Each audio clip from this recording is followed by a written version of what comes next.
Bom dia, pessoal. Tá todo mundo me ouvindo bem aí? Certinho? Então vamos lá. Meu nome é Fernando Schmidt, como fala aqui a apresentação, sou da parte da engenharia da PHB Solar, tá?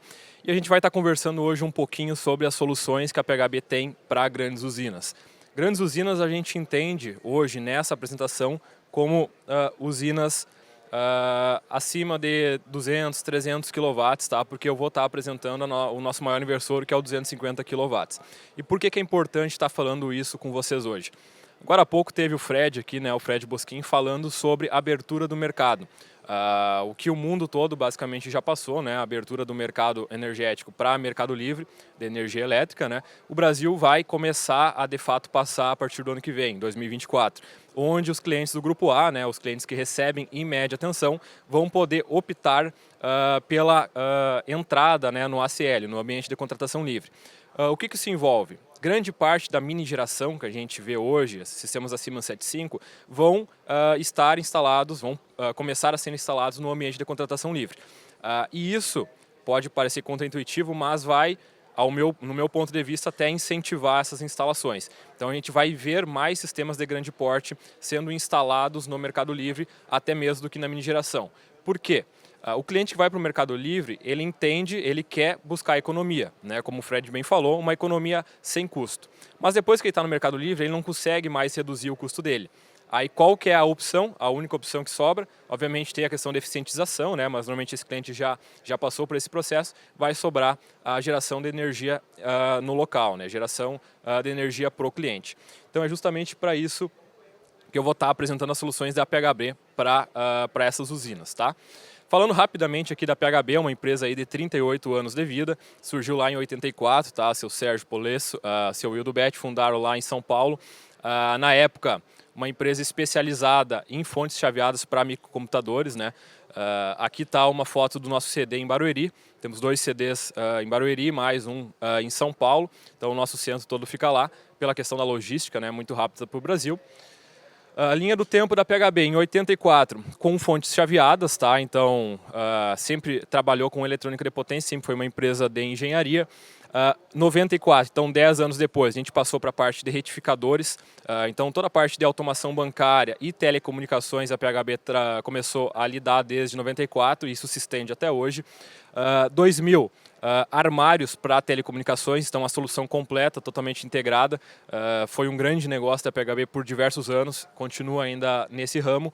2014 a gente entra de fato no ramo solar. Na verdade isso aqui começou em 2010, né, com a ida do pessoal da engenharia lá para a China buscar parceiros, né, que pudessem nos auxiliar na entrada no mercado, porque a gente sabe que a manufatura no Brasil de eletrônica é muito complicada, né? Então a gente foi em 2010 já buscar isso, porque em 2010 o governo chamou alguns empresários da ABINE, seu Wildo incluído, para formular, né, para entender como é que era o mercado solar no mundo e para fazer uma normativa brasileira, que foi surgir em 2012 com a 482. Então em 2010 a gente estava ligado nesse cenário, 2012 começamos o desenvolvimento a partir da 482 e o primeiro inversor homologado no Brasil foi da PHB, né, em 2014. 2016 já tínhamos um inversor híbrido modular, que na verdade ele era um gabinete, mas era um único gabinete que fazia todo o trabalho do híbrido, né, que a gente está de fato ouvindo mais recentemente por conta da normativa do Inmetro. 2019 lançamos também o container de baterias que está instalado lá na PHB, tem também na USP operando há mais de 3 anos, é um sistema BESS, né, Battery Energy Storage System, o sistema de baterias para grandes indústrias, para grandes comércios que têm um consumo elevado, e a gente enxerga que a um médio, longo prazo vai ser um bom substituto para as soluções diesel, né. 2021 lançamos nosso inversor off-grid, a gente pode falar mais sobre todas essas soluções depois ali na nossa stand. 22 o EVC, né, o carregador veicular para veículos elétricos. 22 também bateria de lítio e o nosso inversor híbrido, né, all-in-one, que faz toda a operação on-grid e off-grid, a mesma que o nosso modular lá em 2016 fazia, tá? Mas agora muito mais compacto. Então vamos direto ao assunto. o que eu vou tratar hoje, que é o nosso inversor de 250 kW, uma solução 1.500 volts na entrada, CC, né, e 800 volts na saída. Por ser um inversor de alta potência, a gente também tem essas tensões mais elevadas do que o convencional dos trifásicos 380 que a gente está habituado, que é 1.100 volts na CC e 380, né, na CA. Isso traz algumas vantagens que a gente vai trazer na sequência. 3 fases mais terra, então esse inversor ele não tem um neutro, já te traz uma economia aí, de cabeamento, né? A gente sabe que hoje os condutores estão muito caros, então a vantagem grande de tirar o neutro, porque ele entrega equilibrado, né? E também de ter uma tensão de saída mais elevada. Então a gente tem uma redução de custo em condutores muito grande.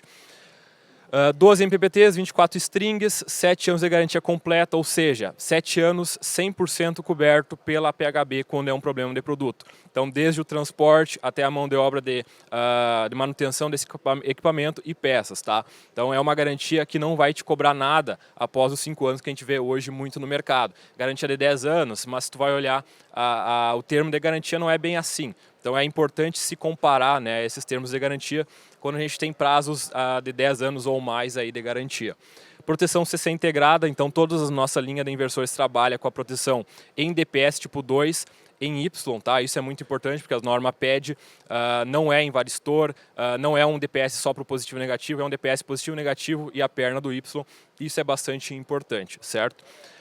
PLC integrado, a gente também vai comentar sobre o PLC, que é o Power Line Communication, que vai evitar a necessidade de levar a internet a cada inversor que está distribuído na planta.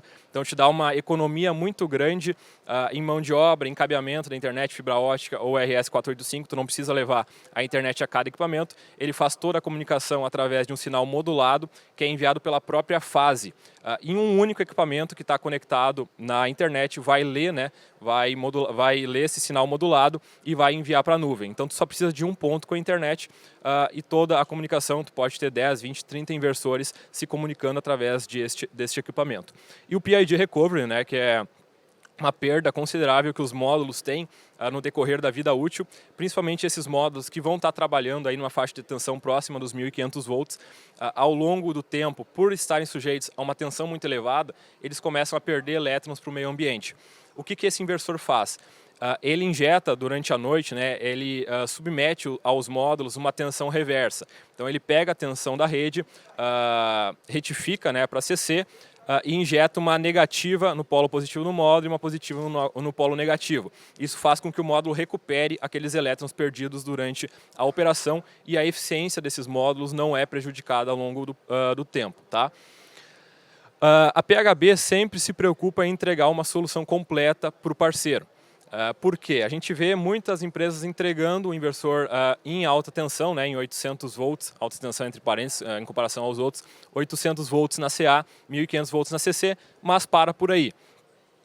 E não entrega todo o ecossistema que ele precisa para operar, ou seja, proteção, nessa tensão, a gente não pode usar disjuntores convencionais 690 volts CA, né, para proteção desse inversor, porque ele vai operar de maneira contínua em 800 volts.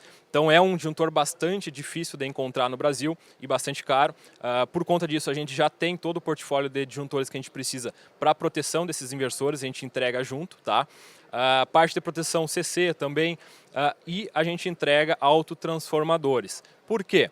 Isso é para uma solução de menor porte, vamos dizer assim. O cliente quer uma instalação de 300K, 350K, que vai usar apenas um inversor.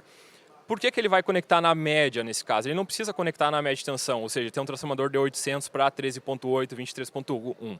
Nesse caso, numa potência mais reduzida, ele pode conectar sem problemas na baixa tensão do cliente, em 380 ou em 220. Por conta disso, nós temos a linha de transformadores, autotransformadores de 800 para 380 e para 220.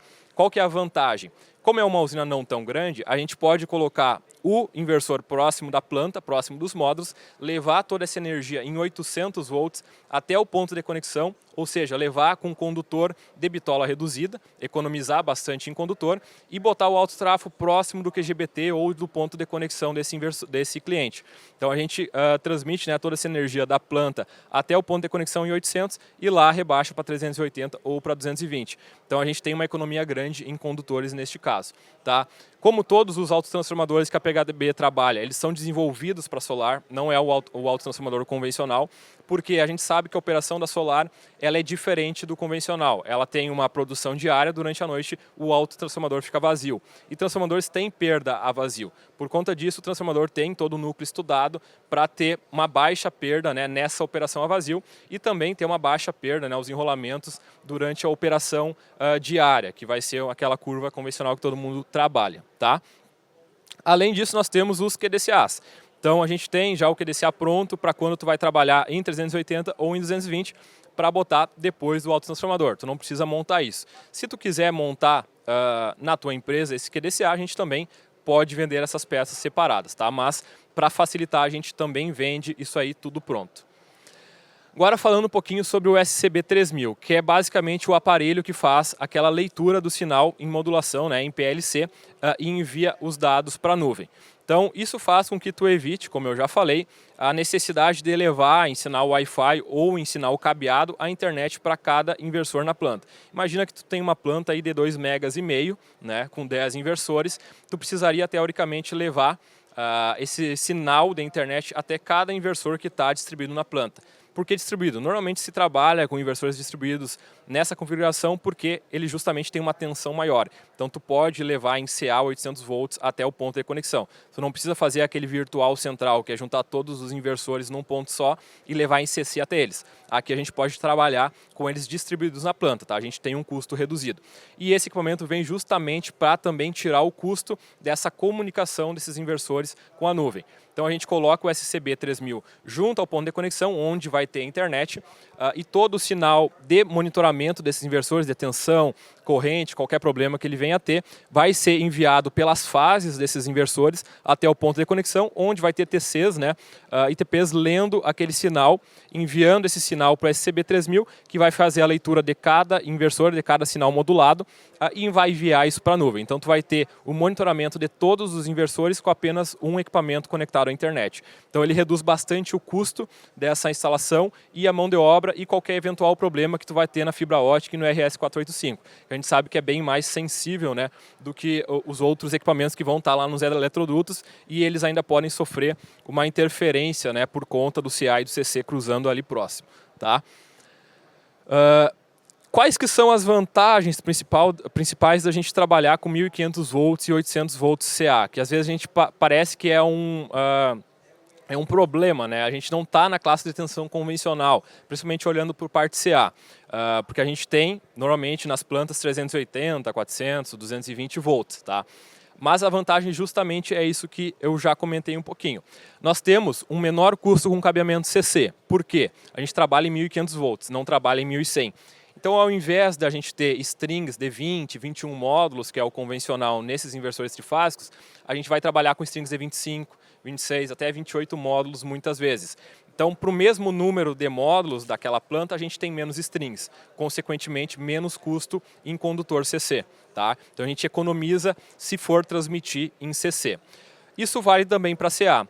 Porque, por exemplo, para 250 kW, a gente tem uma corrente aqui de 191 amperes, que é a mesma corrente do nosso inversor 125 kW, que é em 380 volts. Então a gente tem o mesmo condutor, só que para o dobro de potência. Consequentemente, a gente economiza a metade em condutor CA, se for uma transmissão em CA. Tá? Por conta disso, a gente tem menos perda CC e CA. Então, uma coisa leva a outra. A gente tem menos corrente ou menos circuitos, consequentemente, a gente tem uma usina mais eficiente. Então, ela vai ter menos perda em cabeamento. Correto? Usinas de grande porte, elas mantêm uma certa modularidade, que esse é um ponto aí que os clientes buscam. Eu tenho uma usina de 1 mega, não posso ter um único inversor. Tá? A gente vai ter inversores centrais para usinas de geração centralizada, com 200, 300 mega, porque a perda de um inversor vai acarretar numa perda pequena de energia. Tá? Aqui se mantém. Por quê? A gente tem 4 inversores, por exemplo, numa usina de 1 mega, 10 inversores numa usina de 2,5 MB, são soluções modulares, tá? Mas a gente não tem aquele absurdo de equipamentos do que a gente teria, por exemplo, com o inversor 75. Uma usina de 1 MB, por exemplo, a gente teria 12, 13 inversores de 75. Aqui a gente só tem 4. Então é menos mão de obra, menos equipamento para dar problema, uma área menor que tu precisa, menos aquecimento, tá? Facilita bastante esse processo de instalação e de manutenção. Consequentemente, menor homem-hora, menor tempo para instalar, menor tempo para fazer a operação e manutenção dessa usina. Porque eu vou precisar me preocupar, no exemplo de 1 MB, com 4 inversores, não com 13. Aí eu vou ter comunicação de 4 inversores, não de 13, mais fácil de integrar, tá certo?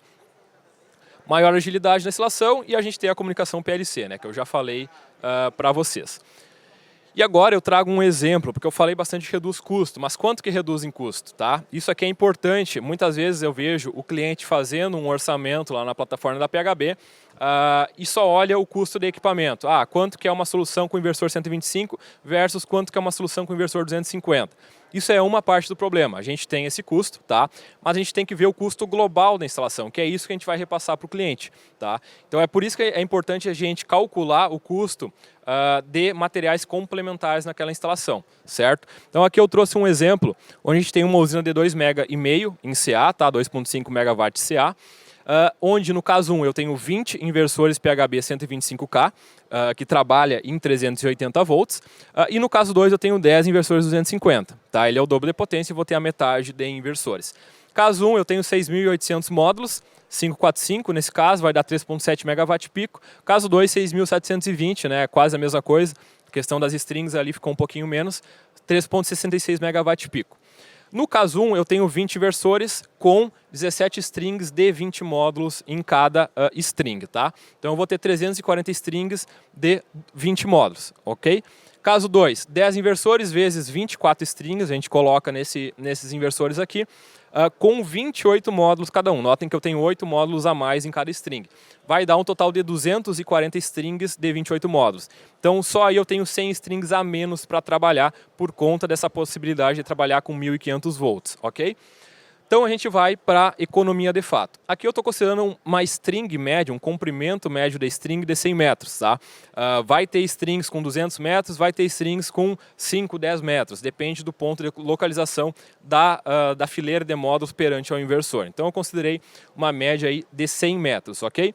Custo do cabo solar, 6 mm, eu considerei R$5. Tá? Isso flutua bastante, mas é uma média aí que a gente enxerga no mercado. No caso 1, com os 20 inversores de 125K, qual que é o meu resultado em custo? 340 strings vezes 100 metros, tá?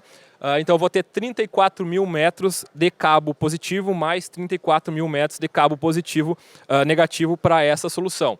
Vezes R$5, né? Vezes os dois, porque eu tenho o vermelho e o preto, 340 mil reais em condutores CC para essa solução de 2,5 MB nesse caso aqui.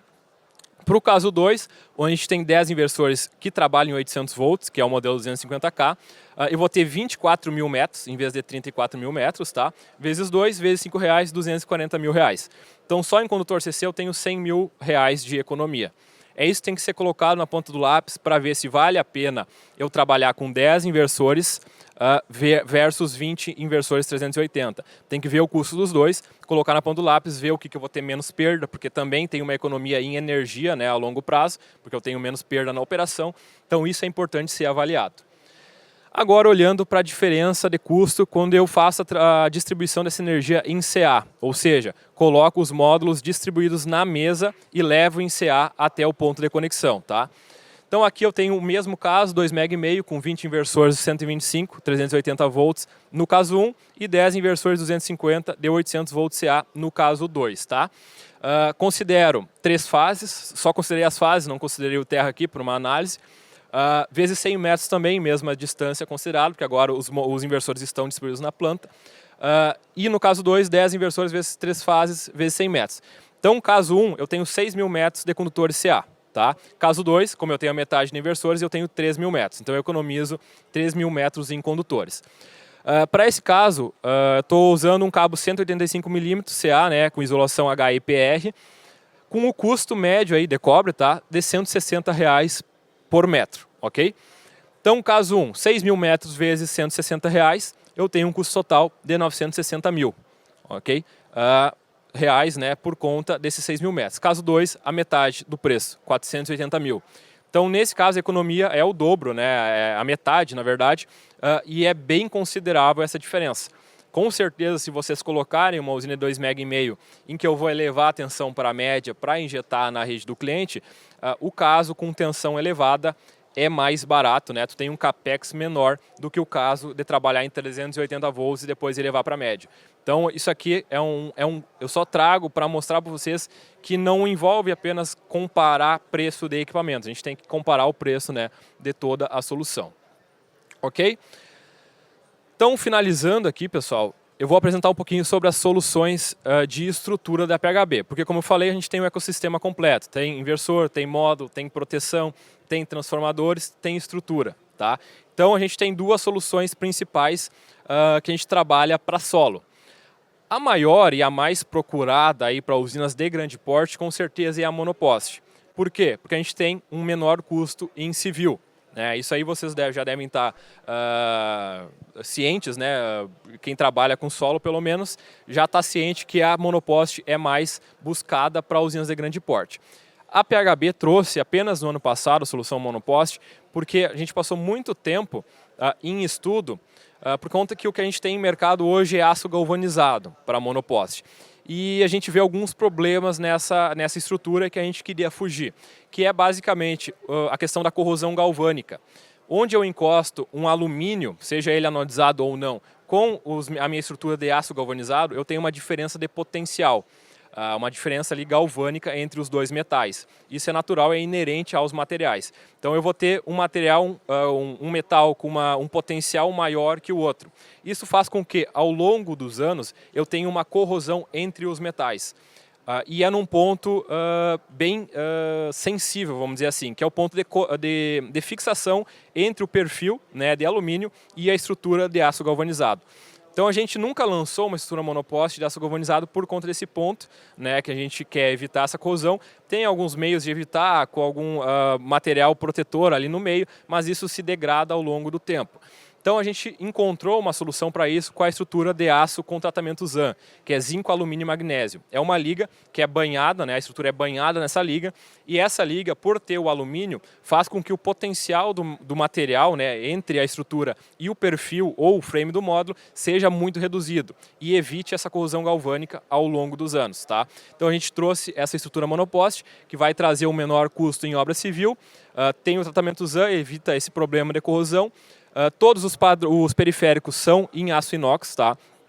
Para evitar também a corrosão que a gente enxerga em alguns parafusos de aço com tratamento galvanizado e logo mais no parafuso, que é o que fixa, né, todas essas estruturas. Então a gente precisa ter uma segurança entre essa estrutura e a fixação com o parafuso. Então 100% em aço inox. Tem dois padrões de inclinação, 5, 10 e 15 graus e 20, 25 e 30 graus. Então, dependendo da região que vocês atuem, provavelmente aqui no sul vocês vão trabalhar em torno dos 20 a 25 graus, vai ser a estrutura com furação para 20, 25 e 30 graus. Tá? O aterramento de todos os módulos e perfil é por meio de clips, então vocês vão ter a equipotencialização completa entre os módulos, entre os perfis e entre a estrutura até toda a malha de aterramento de vocês. Isso é importantíssimo para a segurança e a boa operação dos inversores a longo prazo, para eles enxergarem eventuais falhas de aterramento, né? Falhas ali que vão ser devidas a rompimento de cabo ou um aterramento mal feito, ok? E a segunda estrutura, que já a gente trabalha há muitos anos, é a estrutura biposte. Essa é 100% em alumínio anodizado. Tá? É uma estrutura que tu vai ter um custo um pouco maior em civil, mas tem muitos clientes que procuram essa estrutura por conta da robustez e por ela ser de alumínio, né? 100% de alumínio. Então tu vai ter o mesmo material e a mesma liga que a gente tem no frame do módulo e no perfil, que é a 6063 Tempera 5, tá? É um material mais leve, então tu tem mais facilidade de transporte dessa estrutura entre o teu CD e a usina de solo. Então vai facilitar tanto o transporte quanto a instalação. Então vai ter uma menor carga, né, no tipo de instalação. Então não tem estrutura correta, é uma questão de análise entre casos. Tá? Vocês vão optar pela monoposte ou pela biposte. Aqui está a apresentação das duas. E aqui eu deixo o meu muito obrigado aí pela atenção de todos. Fica os contatos da PHB, tanto site quanto Instagram. A gente tá eu, o Ivan e o Alexandre aqui, nossos colegas, no estande da PHB logo atrás do palco. Qualquer dúvida, podem passar ali que a gente conversa mais, tá? Muito obrigado a todos.